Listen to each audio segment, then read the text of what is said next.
Look at us. We are prisoners.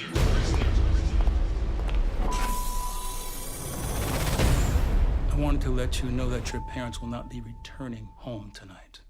All these soldiers arresting anybody they want. They don't care nothing about our community. Where's Black Lightning? There is a clear and present Markovian threat.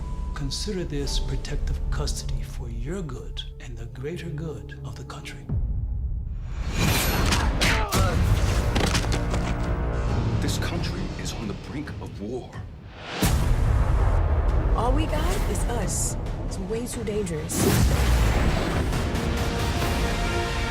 Anissa could be dead. She could be. Put Freeland on lockdown. You got them coming from all sides.